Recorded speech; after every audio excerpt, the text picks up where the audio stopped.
হরে হরে কৃষ্ণ, রাধে রাধে। তো আজকে আমি যোগিনী একাদশীর যে মাহাত্ম্য কথা সেটা আপনাদের সামনে আমি পাঠ করে শোনাবো। এবং যোগিনী একাদশী 2024 সালের অর্থাৎ মঙ্গলবার পড়েছে। তো মঙ্গলবারে আপনাদের করতে হবে।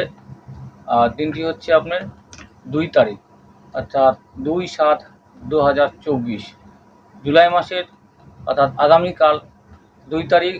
তো মঙ্গলবার 2/7/2024 সাল, মঙ্গলবার সেটি হচ্ছে যোগিনী একাদশী ব্রত। আপনারা সকলেই নিষ্ঠা সহকারে পালন করবেন।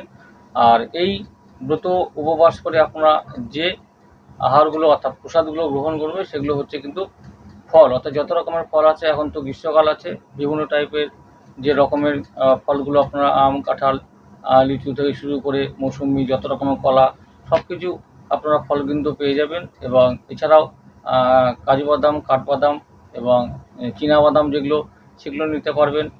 আর বিশুদ্ধ ঘি অথবা সূর্যমুখী যে তেল আছে, সাদা তেল, সেটিতে কিন্তু আপনারা কিন্তু যে সাবুর পায়েস হোক বা ভাজা হোক বা হালুয়া হোক, এই সমস্ত কিছু করে কিন্তু আপনারা কিন্তু প্রসাদগুলো গ্রহণ করতে পারবেন।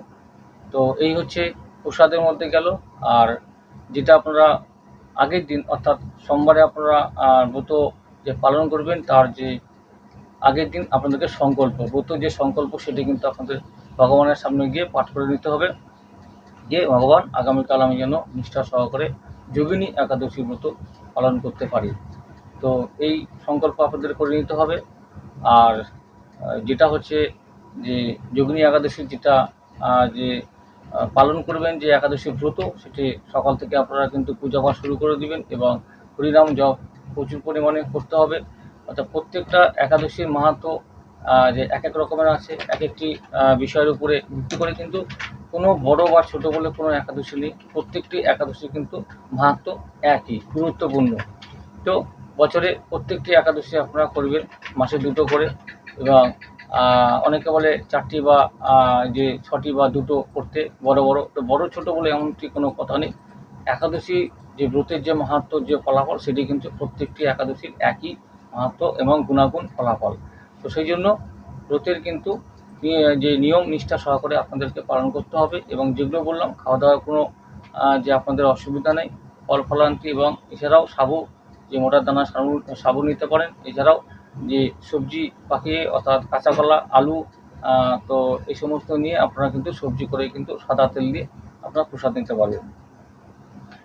তো মঙ্গলবারে আপনাদেরকে এই ব্রত উপবাস রাখতে হবে। এবং বুধবার সকালে যে আপনারা যে 7টা 12, অর্থাৎ 7টা 10 থেকে সকাল 7টা 12 মিনিটের মধ্যে আপনারা কিন্তু পারণটি কিন্তু করে নেবেন। আর পারণ মোটামুটি ভোরবেলার থেকে শুরু, অর্থাৎ যে 5টা 45, তো আপনারা 7টা 10-এর মধ্যে আপনারা কমপ্লিট করে নেবেন, সেটিই ভালো পরের দিন, অর্থাৎ বুধবার সকালবেলা। তো এই হচ্ছে যেগুলো বললাম। আর এখন আমি পড়ছি যে মাহাত্ম্য কথা, অর্থাৎ পাঠ, যে ব্রতের যে পাঠ সেটি। তো বামন মাস, আষাঢ় কৃষ্ণপক্ষিয়া যোগিনী একাদশী, আষাঢ় কৃষ্ণপক্ষিয়া যোগিনী একাদশী মাহাত্ম্য কথা। তো ব্রহ্ম বৈবর্তে পুরাণে যুধিষ্ঠির শ্রীকৃষ্ণ সংবাদে বর্ণিত আছে যে যুধিষ্ঠির মহারাজ শ্রীকৃষ্ণকে জিজ্ঞাসা করলেন। তদুত্তরে শ্রীকৃষ্ণ বললেন যে নৃপশ্রেষ্ঠ, সর্বপ্রকার পাপনাশিনী যোগিনী একাদশী আষাঢ় মাসে কৃষ্ণপক্ষে অবস্থান করে। এই তিথি যে ভব সমুদ্র যে পারকারিণী। তো যে একদা যে অলকাপুরীর যে অধিপতি কুবের নামে এক শিবের প্রিয় ভক্ত ছিলেন। তিনি প্রত্যহ বিল্বপত্র ও গোদুগ্ধ দ্বারাই শিব পূজা করতেন। তো একদা অলকাপুরীর অধিপতি কে ছিল? কুবের নামে। তো কুবের নামে এক শিবের প্রিয় ভক্ত ছিল। তো সে ভক্ত কি করতো? প্রত্যেক দিন, অর্থাৎ তিনি প্রত্যহ মানে প্রত্যেক দিন যে বেলপাতা ও গোদুগ্ধ মানে গোমাতা যে দুধ, সেটি দিয়ে কিন্তু শিবলিঙ্গ অর্থাৎ শিব পূজা করতেন। তো তিনি তো প্রত্যহ পূজা করতেন এই বিল্বপত্র, বেলপাতা ও গোদুগ্ধ দিয়ে। তো তার হেমযজ্ঞ নামক এক মালি ছিল। তার কে ছিল? যে হেমযজ্ঞ, হেম যে যজ্ঞ নামক যক্ষ নামক এক মালি ছিল, হেমযক্ষ নামক এক মালি ছিল। তো ওই যক্ষের বিশালাক্ষী নাম্নী এক সুন্দরী রূপবতী স্ত্রী ছিল। তো কী ছিল, ওই যক্ষের যে বিশালাক্ষী নাম্নী যে এক সুন্দরী রূপবতী স্ত্রী ছিল, তো হেমযক্ষ তার স্ত্রীর প্রতি এত অনুরক্ত ছিল যে নিত্য শিব পূজার জন্য যে মানস সরোবর থেকে যে ফুল এনে কুবেরের নিকটে দিলে যে পূর্বাহ্নে কুবের ওই ফুল শিব পূজায় সমর্পণ করতেন।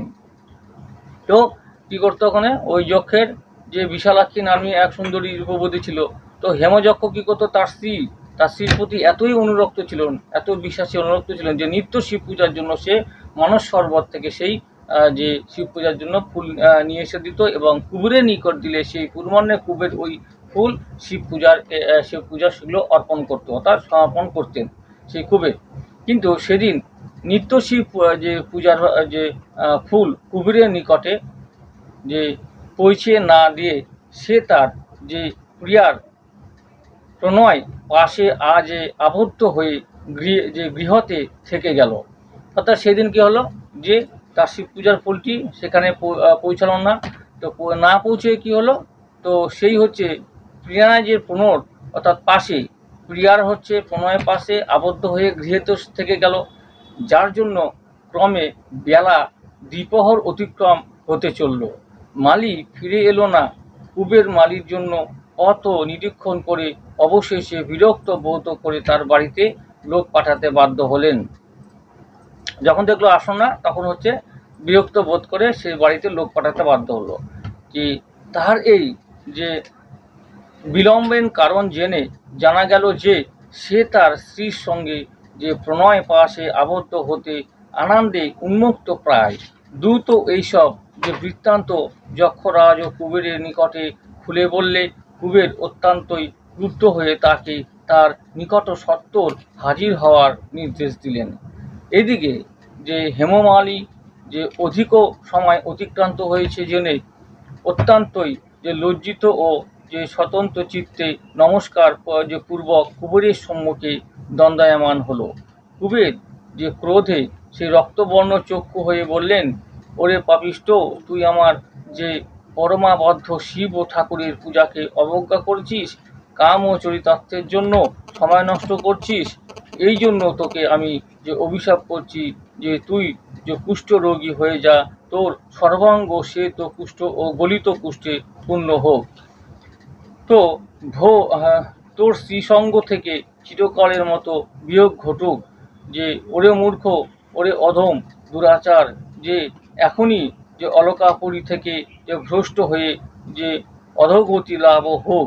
কুবেরের অভিশাপে হেমমালী যে অলকপুরী থেকে হতে ভ্রষ্ট হয়ে ভুলোকে যে কুষ্ঠগ্রস্ত হয়ে অত্যন্তই যে দুঃখ পেতে লাগলো। অন্ন জল অভাবে ভয়ঙ্কর মনকষ্টে এক যে গভীর অরণ্যে প্রবেশ করলো। যে ক্ষুধায় তৃষ্ণায় ছটফট করে রাত্রিতে ঘুম আসে না, দিনে সুখ ও শান্তি নেই। শীত ও গ্রীষ্ম বর্ষায় অত্যন্তই আক্রান্ত হয়ে অত্যন্তই সুখ ও দুঃখ করতে লাগলো। অর্থাৎ কি করতে লাগলো, অত্যন্তই দুঃখ প্রকাশ করতে লাগলো।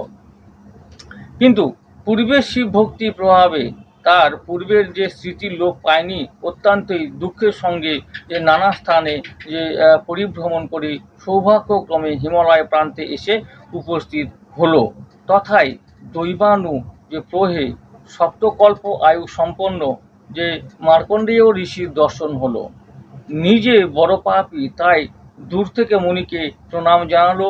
মুনি ঠাকুর পর দুঃখী কৃপালু, তাই কুষ্ঠ রোগীকে ডেকে জিজ্ঞাসা করলেন, তোমার সর্বাঙ্গে এই কুষ্ঠব্যাপী যে কুষ্ঠব্যাধি হয়েছে কি জন্য? তুমি এমন কি যে কুৎসিত যে কর্ম করেছিলে যার জন্য এই মহারোগে আক্রান্ত হয়েছ? তখন সেই যে হেমমালী বলল, হে মুনিবর, আমি যক্ষরাজ কুবেরের যে বাগানের মালী, আমার নাম হেমমালী। প্রতিদিন যে কুবের কর্তৃক পূজিত যে শঙ্করের নিমিত্তে ফুল ও মানস সরোবর থেকে আমি এনে দেই। একদিন ফুল এনে কুবেরকে না দিয়ে যে কামমোহিত হয়ে আমি আমার স্ত্রীর প্রণয় পাশে আবদ্ধ হই।